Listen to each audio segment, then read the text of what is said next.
ತಮ್ಮೆಲ್ಲರಿಗೂ soul of ಕೃಷಿಗೆ ಸ್ವಾಗತ.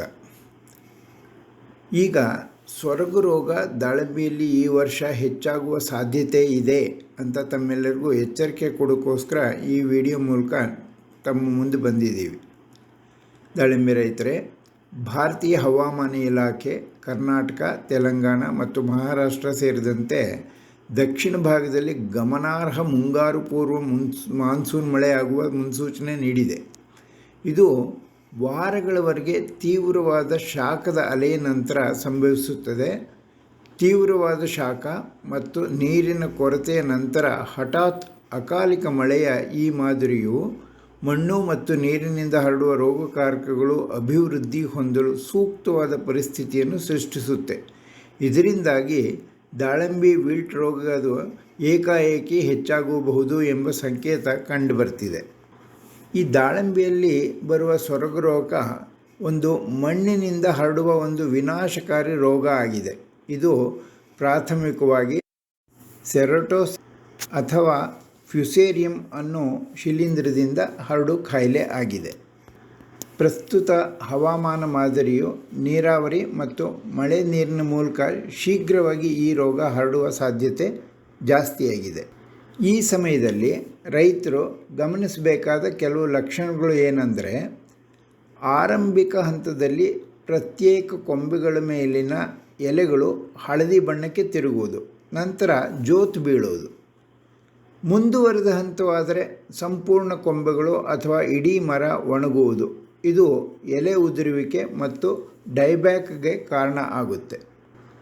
ಇದರ ಜೊತೆಗೆ ಬೇರು ಕಾಂಡ ಸೇರುವ ಜಾಗದಲ್ಲಿ ಅಗೆದು ನೋಡಿದರೆ ಮತ್ತು ಕಾಂಡ ಮತ್ತು ಕೊಂಬೆಗಳನ್ನು ಸೀಳಿ ನೋಡಿದರೆ ಕೆಂಪು ಕಂದು ಬಣ್ಣ, ಮಾಸಲು ಹಳದಿ ಬಣ್ಣ ಅಥವಾ ಕಪ್ಪು ಕಲೆಗಳು ಕಾಣುತ್ತೆ. ಕೊಂಬೆಗಳು ಭಾಗಶಃ ಒಣಗುವುದು ಒಂದು ವಿಶಿಷ್ಟವಾದ ಲಕ್ಷಣ ಆಗಿದೆ. ಹಾಗಾಗಿ ರೈತರು ಮೊದಲು ಸಂಪೂರ್ಣ ತೋಟವನ್ನು ವೀಕ್ಷಿಸಬೇಕು ಮತ್ತು ನಿಯಮಿತವಾಗಿ ರೋಗ ಲಕ್ಷಣಗಳನ್ನು ಹುಡುಕ್ತಾ ಇರಬೇಕು. ಇಡೀ ತೋಟವು ಒಮ್ಮೆಗೆ ಒಣಗುವುದು ಲಕ್ಷಣಗಳು ಕಾಣೋದಿಲ್ಲ. ತೋಟದ ವಿವಿಧ ಸ್ಥಳಗಳಲ್ಲಿ ಅಲ್ಲೊಂದು ಇಲ್ಲೊಂದು ಮರಗಳಲ್ಲಿ ಲಕ್ಷಣ ಕಾಣಿಸ್ಕೊಂಡು ಹರಡೋಕ್ಕೆ ಶುರುವಾಗುತ್ತೆ. ಅಷ್ಟೊತ್ತಿಗೆ ಸುತ್ತಮುತ್ತಲಿನ ವೃತ್ತಾಕಾರದಲ್ಲಿ ಎಲ್ಲ ಮರಗಳಿಗೂ ಈ ಕಾಯಿಲೆ ಆವರಿಸಿಕೊಂಡಿರುತ್ತೆ. ಹಾಗಾದರೆ ವಿಲ್ಟ್ ರೋಗಗಳನ್ನು ಹೇಗೆ ನಿರ್ವಹಿಸಬಹುದು, ಈ ದಶೆಯಲ್ಲಿ ಮುನ್ನೆಚ್ಚರಿಕೆ ಕ್ರಮ ಮತ್ತು ಹತೋಟಿ ಕ್ರಮಗಳನ್ನು ಏನು ಕೈಗೊಳ್ಳಬಹುದು ಅನ್ನೋದ್ರ ಬಗ್ಗೆ ಈಗ ತಿಳ್ಕೊಳ್ಳೋಣ. ವಿಲ್ಟ್ ರೋಗವನ್ನು ಹತೋಟಿಗೆ ತರಲು ರೈತರು ಪ್ರಮುಖವಾಗಿ ಮಣ್ಣಿನ ಆರೋಗ್ಯವನ್ನು ಕಾಪಾಡ್ಕೋಬೇಕು. ಸಾಕಷ್ಟು ಪ್ರಮಾಣದಲ್ಲಿ ಸಾವಯವ ಗೊಬ್ಬರಗಳನ್ನು ಬಳಸಬೇಕು ಮತ್ತು ಮಣ್ಣಿನ pH ಆಮ್ಲತೆ ಪ್ರಕಾರವನ್ನು ಲ್ಯಾಬೋರೇಟರಿಗಳಲ್ಲಿ ಟೆಸ್ಟ್ ಮಾಡಿಸಿ ತಿಳ್ಕೊಂಡಿರಬೇಕು. pH 7ರ ಹತ್ತಿರಕ್ಕೆ ತರಲು ಪ್ರಯತ್ನ ಪಡಬೇಕು ಮತ್ತು ನೀರು ನಿಲ್ಲದ ಹಾಗೆ ಬಸ್ದೋಗುವ ಹಾಗೆ ಮಾಡಬೇಕು. ಏಕೆಂದರೆ ಆಮ್ಲಯುಕ್ತ ಮಣ್ಣಿನಲ್ಲಿ ಸೊರಗು ರೋಗ ಸಾಧ್ಯತೆ ಹೆಚ್ಚಾಗಿರುತ್ತೆ. ಹಾಗಾದರೆ ಮಣ್ಣಿನ pH ನಿರ್ವಹಣೆ ಹೇಗೆ ಮಾಡಬೇಕು ಅಂದರೆ, ಕೆಂಪು ಮಣ್ಣಿನಲ್ಲಿ ಮಣ್ಣು ಆಮ್ಲಯುಕ್ತವಾಗಿರುತ್ತದೆ. ಶಿಲೀಂಧ್ರ ಸೋಂಕಿನಿಂದ ವಿಲ್ಟ್ ಬರುವ ಸಾಧ್ಯತೆ ಹೆಚ್ಚು. ಅಂತಹ ತೋಟಗಳಲ್ಲಿ ಮಣ್ಣಿಗೆ ಸುಣ್ಣ ಹಾಕಬೇಕು. ಮಣ್ಣಿಗೆ ಸುಣ್ಣ ಹಾಕಿ ಮಣ್ಣಿನ ಆಮ್ಲತೆಯನ್ನು ಕಡಿಮೆ ಮಾಡಿ pH ಅನ್ನು 7ರ ಆಸ್ಪಾಸ್ಗೆ ತರುವಷ್ಟು ಪ್ರಯತ್ನ ಪಡಬೇಕು. ಇದಕ್ಕೆ ಪ್ರತಿ ಗಿಡದ ಬುಡಕ್ಕೆ ಸುತ್ತ ಅರ್ಧ kg ಸುಣ್ಣದ ಪುಡಿಯನ್ನು ಹಾಕಿ ಮಣ್ಣಿನಲ್ಲಿ ಬೆರೆಸಬೇಕು ಮತ್ತು ಬೆರೆಸಿದ ನಂತರ ನೀರು ಕೊಡಬೇಕು. ಹೀಗೆ ಮಾಡಿದಲ್ಲಿ pH ಸರಿಯಾಗುತ್ತೆ ಮತ್ತು ವಿಲ್ಟ್ ಶಿಲೀಂಧ್ರಗಳ ತೀವ್ರತೆ ಕಡಿಮೆ ಆಗುತ್ತೆ. ಒಮ್ಮೆ ಮಣ್ಣಿನ pH ಸುಣ್ಣದೊಂದಿಗೆ ಸರಿ ಹೊಂದಿಸಿದರೆ ನಂತರ ರೋಗಗಳನ್ನು ಉಂಟುಮಾಡುವ ಸೂಕ್ಷ್ಮ ಜೀವಿಗಳನ್ನು ನಿರ್ವಹಿಸಲು ACT ಮತ್ತು AMC ಕಲ್ಚರ್ಗಳನ್ನು ಬಳಸಬೇಕು. ಸುಣ್ಣವನ್ನು ಮಣ್ಣಿನೊಡನೆ ಮಿಕ್ಸ್ ಮಾಡಿದ 10 ದಿನಗಳ ನಂತರ 50 ಗ್ರಾಂ ಅರ್ಕಾ ಆಕ್ಟಿನೋಪ್ಲಸ್ ಅಂದರೆ ACTಯನ್ನು 2 ಲೀಟರ್ ನೀರಿನಲ್ಲಿ ಬೆರೆಸಿ ಡ್ರಂಚಿಂಗ್ ಮಾಡಬೇಕು. ಇನ್ನೊಂದು 10 ದಿನ ಬಿಟ್ಟು ನಂತರ ಪ್ರತಿ ಮರಕ್ಕೆ 30 ಮಿಲಿಲೀಟರ್ ಆರ್ಕಾ ಮೈಕ್ರೋಬಿಯಲ್ ಕನ್ಸೋರ್ಷಿಯಂ ಅಂದರೆ AMCಯನ್ನು 2 ಲೀಟರ್ ನೀರಿನಲ್ಲಿ ಬೆರೆಸಿ ಡ್ರಂಚಿಂಗ್ ಮಾಡಬೇಕು. ಈ 2 ಕಲ್ಚರ್ಗಳನ್ನು ಮಣ್ಣಿನ ಬ್ಯಾಕ್ಟೀರಿಯಾ ಮತ್ತು ಫಂಗಲ್ ವಿಲ್ಟ್ ಉಂಟು ಮಾಡುವ ಜೀವಿಗಳನ್ನು ಹತೋಟಿಯಲ್ಲಿ ಇಡುತ್ತೆ. ಇದರ ಜೊತೆಗೆ ಮೈಕೋರೈಜಾ ಕಲ್ಚರ್ನೂ ಕೂಡ ಬಳಸಿ ಅಂತ ನಾವು ತಮಗೆಲ್ಲ ಹೇಳ್ತೀವಿ. ಈ ಮೈಕೋರೈಜಾ ಶಿಲೀಂಧ್ರ ವಿಲ್ಟ್ ರೋಗಕಾರಕಗಳ ವಿರುದ್ಧ ಕಾರ್ಯನಿರ್ವಹಿಸುತ್ತದೆ. ವಿವಿಧ ಆ್ಯಂಟಿಬಯೋಟಿಕ್ಸ್, ರಾಸಾಯನಿಕಗಳನ್ನು ಮತ್ತು ಶಿಲೀಂಧ್ರಗಳನ್ನು ಹತೋಟಿಯಲ್ಲಿ ಇಡುವಂಥ ವಿಷಕಾರಕ ಪದಾರ್ಥಗಳನ್ನು ಉತ್ಪಾದನೆ ಮಾಡಿ ಅವುಗಳನ್ನು ಹತೋಟಿಗೆ ತರುತ್ತದೆ. ಜೊತೆಗೆ ಮರಗಳಿಗೆ ಪೋಷಕಾಂಶಗಳ ಪೂರೈಕೆಗಳನ್ನು ಕೂಡ ಹೆಚ್ಚಿಸುತ್ತದೆ. ವಿಲ್ಟ್ ಇರುವ ತೋಟಗಳಲ್ಲಿ ಆದಷ್ಟು ನೈಟ್ರೋಜನ್ ಉಪಯೋಗಿಸುವುದನ್ನು ಕಡಿಮೆ ಮಾಡಿ, ಏಕೆಂದರೆ ಇದು ವಿಲ್ಟಿಂಗ್ಗೆ ತೀವ್ರತೆಯನ್ನು ಹೆಚ್ಚಿಸೋಕ್ಕೆ ಸಹಾಯ ಮಾಡುತ್ತೆ. ಆದ್ದರಿಂದ ನೈಟ್ರೋಜನ್ ಉಪಯೋಗವನ್ನು ಆದಷ್ಟು ಕಡಿಮೆ ಮಾಡಬೇಕಾಗುತ್ತೆ ವಿಲ್ಟ್ ಇದ್ದ ತೋಟಗಳಲ್ಲಿ. ನಮಗೆ ಇದೆಲ್ಲದಕ್ಕಿಂತ ಹೆಚ್ಚಿಗೆ ರೈತರು ವೈಜ್ಞಾನಿಕ ಶಿಫಾರಸು ಇಲ್ಲದೆ ಹಲವಾರು ಪದ್ಧತಿಗಳನ್ನು ಅನುಸರಿಸುತ್ತಿದ್ದಾರೆ ಮತ್ತು ಇವೇ ತೋಟಗಳನ್ನು ರೋಗಗಳಿಗೆ ಗುರಿಪಡಿಸಲು ಕಾರಣ ಆಗ್ತಾಯಿದೆ. ಇವು ಯಾವುದೆಂದರೆ ಒಂದು 10 ಪಾಯಿಂಟ್ ಹೇಳ್ತೀನಿ, ಎಲ್ಲದನ್ನು ಗಮನದಲ್ಲಿಟ್ಕೊಂಡು ಈ ಥರ ಆಗ್ದಂಗೆ ನೋಡ್ಕೋಬೇಕು. ಮೊದಲನೇದಾಗಿ, ದಾಳಿಂಬೆ ಬೆಳೆಗೆ 50ಕ್ಕಿಂತ ಹೆಚ್ಚು ಹ್ಯುಮಿಡಿಟಿ ಅಂದರೆ ಆರ್ದ್ರತೆ ತಡ್ಕೊಳ್ಳೋ ಶಕ್ತಿ ಇಲ್ಲ. ಆದ್ದರಿಂದ ದಾಳಿಂಬೆಯನ್ನು ಹೈ ಡೆನ್ಸಿಟಿ ಪ್ಲ್ಯಾಂಟಿಂಗ್ ಮಾಡಬಾರ್ದು. ಸಾಂದ್ರತೆ ಹೆಚ್ಚಾದಷ್ಟು ಒಳಗಡೆ ಹ್ಯುಮಿಡಿಟಿ ಜಾಸ್ತಿಯಾಗಿ ಕಾಯಿಲೆಗಳು ಬರುವ ಸಾಧ್ಯತೆ ಜಾಸ್ತಿ ಆಗುತ್ತೆ. ಇದ್ರ ಜೊತೆಗೆ ಅಂತರ್ ಬೆಳೆಗಳನ್ನು ಕೂಡ ಬೆಳೀಬಾರ್ದು. ದಾಳಿಂಬೆಯಲ್ಲಿ ಪಪ್ಪಾಯ ಬೆಳೆಯೋದು ಸಾಮಾನ್ಯವಾಗ್ತಾ ಇದೆ. ಇದನ್ನು ನಿಲ್ಲಿಸಬೇಕು. ಕಳೆ ನಿಯಂತ್ರಣಕ್ಕೋಸ್ಕರ ಉದ್ದು, ಹೆಸರು ಅಂತ ದ್ವಿದಳ ಧಾನ್ಯಗಳನ್ನು ಮಾತ್ರ ಬೆಳೀಬಹುದೇ ಹೊರತು ಅಂತರ್ ಬೆಳೆಗಳನ್ನು ಆದಷ್ಟು ತಡೀಬೇಕು. ಎರಡನೇದಾಗಿ, ನರ್ಸರಿಯಿಂದ ತಂದ ಸಸ್ಯಗಳ ಮೂಲಕ ವಿಲ್ಟ್ ಕಾಯಿಲೆ ಹರಡುವುದು ಸರ್ವೇ ಸಾಮಾನ್ಯವಾಗಿದೆ. ಅಂಗಾಂಗ ಕೃಷಿ ಅಂದರೆ ಟಿಶ್ಯೂ ಕಲ್ಚರ್ ಸಸ್ಯಗಳು ಗೂಟಿ ಕಟ್ಟಿಂಗ್ ಮೂಲಕ ತಯಾರಿಸಿದ ಸಸ್ಯಗಳಿಗಿಂತ ದುರ್ಬಲವಾಗಿರುವುದು ಕಂಡುಬಂದಿದೆ. ಆದ್ದರಿಂದ ಬೆಳೆಗಾರರು ಸಸಿಗಳನ್ನು ನರ್ಸರಿಗಳಿಂದ ತರುವ ಮೊದಲೇ ಅವುಗಳ ಆರೋಗ್ಯದ ಬಗ್ಗೆ ಗಮನ ಹರಿಸಿ ಅದನ್ನು ಚೆನ್ನಾಗಿದೆ ಅಂತ ದೃಢಪಡಿಸಿಕೊಂಡು ಆಮೇಲೆ ನರ್ಸರಿಗಳನ್ನು ತರಬೇಕು. ಮೂರನೇದಾಗಿ, ಕೆಲವು ರೈತರು ಬೇಗ ಆದಾಯ ಪಡೆಯಬೇಕು ಅನ್ನೋ ದುರಾಸೆಯಿಂದ ಗಿಡ ಬಲಿಯುವ ಮುಂಚೆನೇ ಅಂದರೆ 12 ತಿಂಗಳಿಗೆ ಬೆಳೆಗೆ ಹೋಗ್ತಾ ಇದ್ದಾರೆ. ಅಂದರೆ ನಾಟಿ ಮಾಡಿದ 12 ತಿಂಗಳಿಗೆ ಎತ್ತರಲ್ಲಿ ಹೊಡೆದು ಬೆಳೆ ತಗೊಳ್ಳೋದಕ್ಕೆ ಪ್ರಯತ್ನ ಪಡ್ತಾ ಇದ್ದಾರೆ.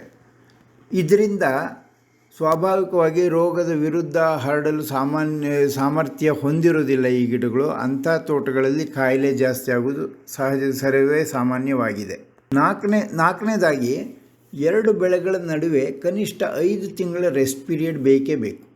ಹಾಗೆ ಮಾಡದಿದ್ದಲ್ಲಿ ಗಿಡಗಳು ಆರೋಗ್ಯ ಕ್ಷೀಣಿಸುತ್ತೆ ಮತ್ತು ಇಳುವರಿ ಕೂಡ ಕಡಿಮೆ ಆಗುತ್ತೆ. ಕನ್ಸಲ್ಟೆಂಟ್ಗಳು, ಫರ್ಜಿ ಡಾಕ್ಟರ್ಗಳು ಮತ್ತು ಡೀಲರ್ಸ್ಗಳ ಮತ್ತು ಇತರೆ ಸಮಾಲೋಚಕರ ಜ್ಞಾನದ ಕೊರತೆಯಿಂದ ತಪ್ಪು ದಾರಿಗೆ ಇಳಿಯುವಂತೆ ಮಾಡ್ತಾ ಇದ್ದಾರೆ.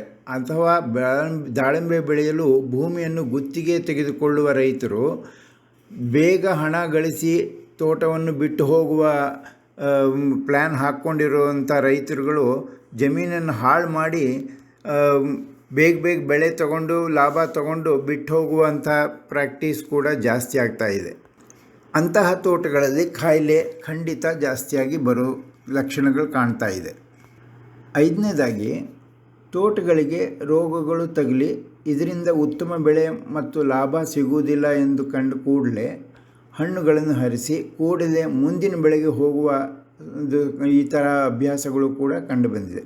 ವಿಶ್ರಾಂತಿ ಅವಧಿಯನ್ನು ನೀಡದೆ ತಕ್ಷಣವೇ ಮುಂದಿನ ಬೆಳೆಗೆ ಹೋಗುವುದರಿಂದ ತೋಟಗಳು ಕಾಯಿಲೆಗೆ ತುತ್ತಾಗ್ತಾ ಇವೆ. 6ನೇದಾಗಿ, ರೋಗಗಳನ್ನು ನಿಯಂತ್ರಿಸಲು ನೈರ್ಮಲ್ಯ ಅಭ್ಯಾಸ ಅಂದರೆ ಸ್ಯಾನಿಟೇಷನ್ ಅಭ್ಯಾಸಗಳನ್ನು ಮಾಡುವುದನ್ನು ಜನ ಕೈ ಬಿಡ್ತಾ ಇದ್ದಾರೆ. ನಿಮಗೆ ಗೊತ್ತಿದೆ, ಕರೋನಾದಲ್ಲಿ ಹೇಗೆ ಸ್ಯಾನಿಟೇಷನಿಂದ ಕಂಟ್ರೋಲ್ ಮಾಡಿದ್ರು ಅದೇ ರೀತಿ ಗಿಡಗಳಿಗೆ ಬರೋ ರೋಗಗಳನ್ನು ಕೂಡ ಸ್ಯಾನಿಟೇಷನ್ ಸ್ಟ್ರಿಕ್ಟಾಗಿ ಮಾಡಿದ್ರೆ ಕಂಟ್ರೋಲ್ ಮಾಡ್ಬೋದು. ಇದ್ರ ಬಗ್ಗೆ ರೈತರು ಜಾಗ್ರತೆ ವಹಿಸ್ತಿಲ್ಲ.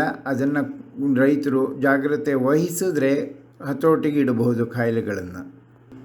7ನೇದಾಗಿ, ಅನೇಕ ಹೊಸ ರೈತರು ದಾಳಿಂಬೆ ಬೆಳೆಯುವ ಕ್ಷೇತ್ರಕ್ಕೆ ಬಂದಿದ್ದಾರೆ. ಇಂತಹ ಅನೇಕ ರೈತರು ದಾಳಿಂಬೆ ಸಮರುವಿಕೆ ಮತ್ತು ಮೇಲಾವರಣ ನಿರ್ವಹಣೆಯಲ್ಲಿ ತರಬೇತಿ ಪಡೆದಿಲ್ಲ. ಯಾವುದೇ ತಪ್ಪಾಗಿ ಮಾಡಿದ ಸಮರುವಿಕೆ ಸಮಯ ಮತ್ತು ವಿಧಾನವು ರೋಗಗಳ ತ್ವರಿತ ಹರಡುವಿಕೆಗೆ ಕಾರಣ ಆಗ್ತಾ ಇದೆ. ಎಂಟನೇದಾಗಿ ದಾಳಿಂಬೆ ತೋಟದ ರೈತರು ಬ್ಯಾಲೆನ್ಸ್ ನ್ಯೂಟ್ರಿಷನ್ ಸಮತೋಲಿತ ಪೋಷಕಾಂಶಗಳ ನಿರ್ವಹಣೆಯನ್ನು ಮಾಡುವುದನ್ನು ನಿರ್ಲಕ್ಷ್ಯಗೊಳ್ತಾ ಇದ್ದಾರೆ. ಮಣ್ಣಿನ ಆರೋಗ್ಯ ಹದಗೆಡ್ತಿದೆ.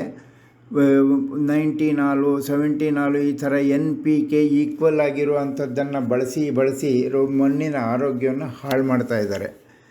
ಜೊತೆಗೆ ಮೈಕ್ರೋ ನ್ಯೂಟ್ರಿಯೆಂಟ್ ಉಪಯೋಗಿಸೋದರ ರೀತಿ ನೋಡಿಬಿಟ್ರೆ ನಮಗೆ ಹೆದರಿಕೆ ಆಗುತ್ತೆ. ಆ ರೀತಿ ಮಣ್ಣಿನ ಮತ್ತು ಗಿಡದ ಆರೋಗ್ಯ ಎರಡನ್ನೂ ಹಾಳು ಮಾಡಿ ಒಟ್ಟಿನಲ್ಲಿ ಇದರಿಂದ ಬೆಳೆಗಳು ರೋಗಕ್ಕೆ ತುತ್ತಾಗುವುದು ಹೆಚ್ಚಾಗ್ತಾ ಇದೆ. 9ನೇದಾಗಿ ಅನೇಕ ಬಾರಿ ಕೆಲವು ಕೀಟಗಳು ರೋಗಗಳ ಹರಡುವಿಕೆಗೆ ಕಾರಣ ಆಗುತ್ತೆ. ರೈತರಿಗೆ ಸಾಮಾನ್ಯವಾಗಿ ಈ ಜ್ಞಾನ ಇರುವುದಿಲ್ಲ. ಸಮಯೋಚಿಸಿದ ನಿಯಂತ್ರಣ ಕ್ರಮಗಳನ್ನು ತೆಗೆದುಕೊಳ್ಳದಿದ್ದರೆ ಇದು ರೋಗಗಳ ತ್ವರಿತ ಹರಡುವಿಕೆಗೆ ಕಾರಣ ಆಗುತ್ತೆ. 10ನೇದಾಗಿ ಅನೇಕ ರೈತರು ರೋಗಗಳನ್ನು ಸರಿಯಾಗಿ ಪತ್ತೆ ಹಚ್ಚಲು ವಿಫಲರಾಗ್ತಾರೆ.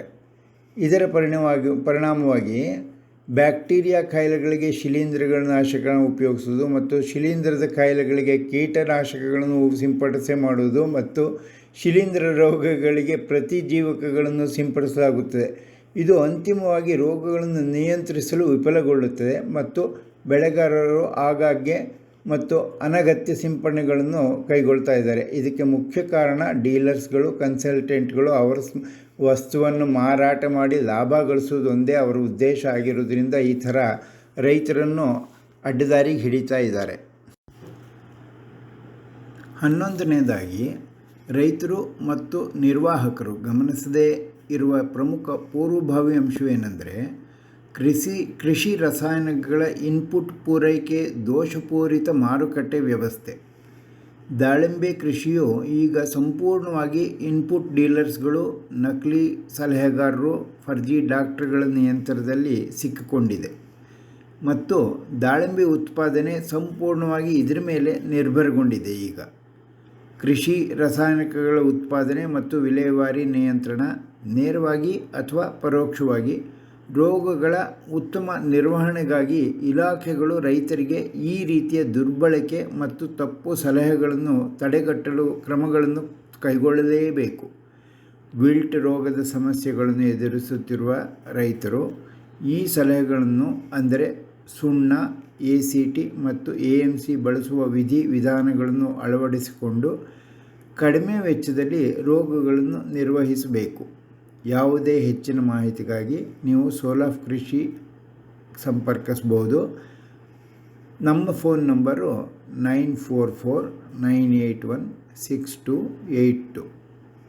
ಮತ್ತೊಮ್ಮೆ ಹೇಳ್ತೀನಿ, 9449816282. ಧನ್ಯವಾದಗಳು.